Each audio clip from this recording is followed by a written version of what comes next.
ama-message athi ngicela i-diet mana ngihle ngikuphendule lapha and angusoli for ukucabanga njalo ukuthi uZipho engangenzela i-diet. Mana ngikutshele nxa ngingakwenzela i-diet plan kuyabe sokusitsho ukuthi usungiqhatshile sengihlala phansi sekumele ngikucharge, and this is what kills us. Ngiyakwazi ukuthi out there kulama-dietitian and they are very good, I respect them, kodwa uyakwazi ukuthi kwesinye isikhathi siyadlalisa imali ngento elula nje akade singazenzela yona.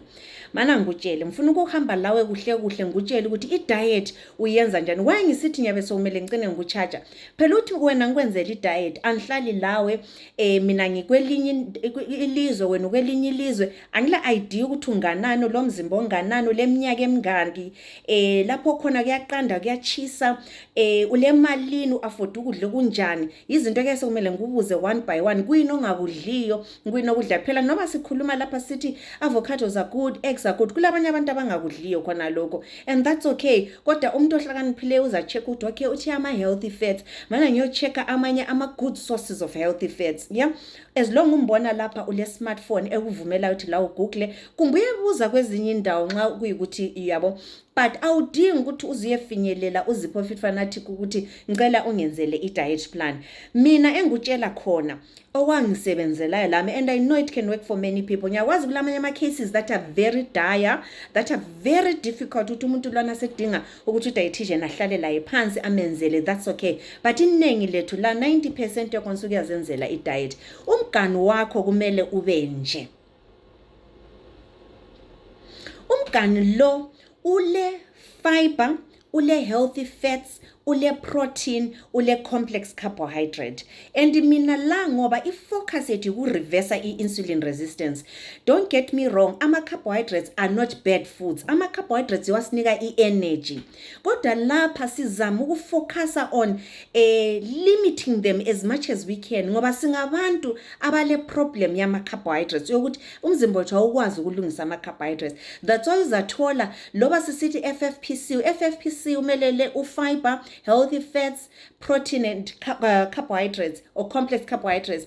Kodwa kwesinye isikhathi complex carbohydrates bona labana siyaba ignore, but ungakhanyelisisa umganu abe khona ama-complex carbohydrates, because as long ufaka ama-vegetables, those vegetables also have carbohydrates.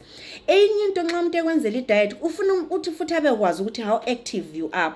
Sengiza kwenzela i-meal plan le, wena umuntu olift ama-weights kumbe ungu-athlete uthola ukuthi you need more food. Kukhona lukhendo ngama-twitch and twist okuchiyeneyo singabantu ngoba sifani, yeah.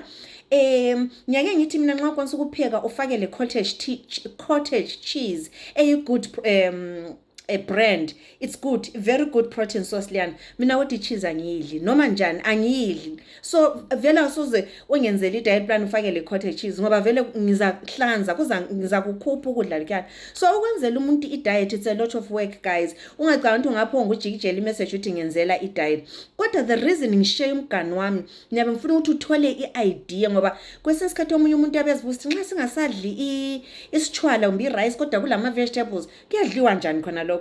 Izitshebo phela zodwa lapha esezifakwa ziyadliwa njani, kanti nxa uzawudla inyama lamaqanda sokuyini. But ungabona umgani wami ubuye siyakuzama lawe ngendlela yakho futhi ngama-vegetables owatholayo see a difference. Number one, why fiber?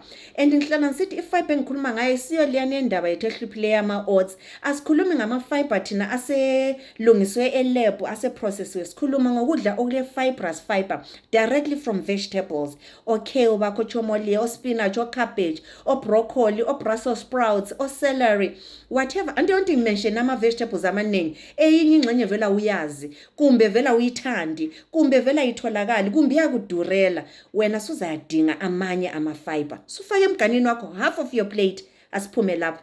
Bese sithi thina ama-healthy fats. Ama-healthy fats kwesinye isikhathi nxa uzidlele into enjenge-fish, i-fish amafutha lana ama-healthy fats. Kwesinye isikhathi i-chicken yakho ingxenye yabo uyifraye nge-beef tallow, amafutha right, amafutha atholakalayo, kumbe nge-avocado oil.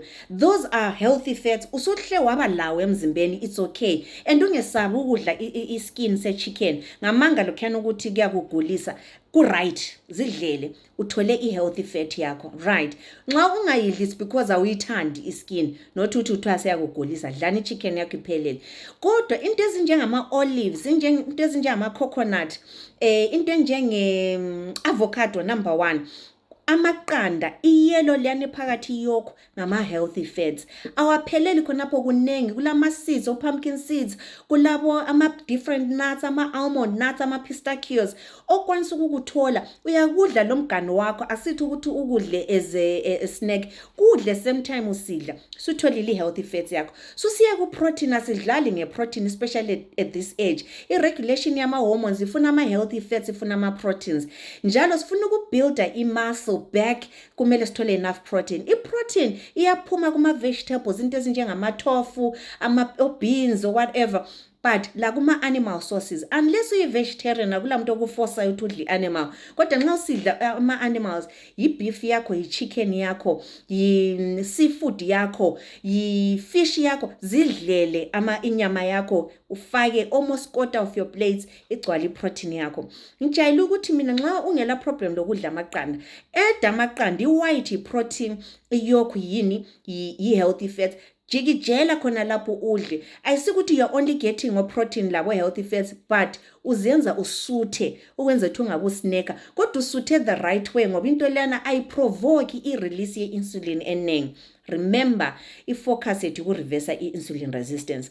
Bese siya kuma-complex carbohydrates. So kusiya ngokuthi ichukela lakho linjani, kumbe ureverse njani i-insulin resistance, as in how bad it is. So zabona la uthi mbayila iyaphusha ichukela lami kakhulu. What instead ngizidlele i-black beans, kumbe i-kidney beans, kumbe ngingadla i-beans kuphela ngafakanga imbambayila, angisuthi kakhulu, kumbe ngisazoba active, ngisazoya ku-walk, kumbe I'm going to do a run, kumbe ngizakuya gym. Wathi ngifaka ama-carbohydrates angani athe ngizafaka i-quinoa namhlanje. Ama-carbohydrates ngawe energy.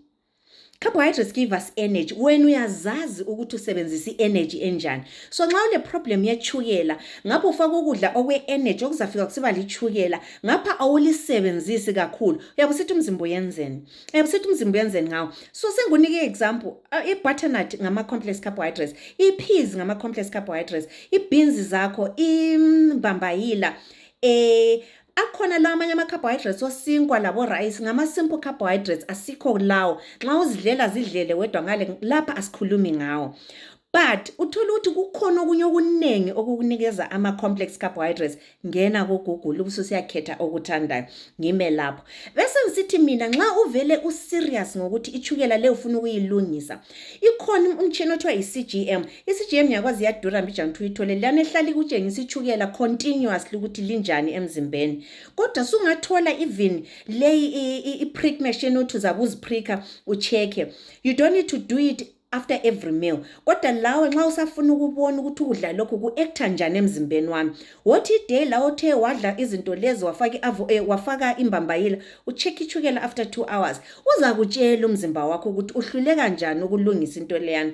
Next day uthi wena nxa ukhupha imbambayila wafaka i-peas, zifundele wena le into izakwenza ukuthi awusoze udinga u-dietitian.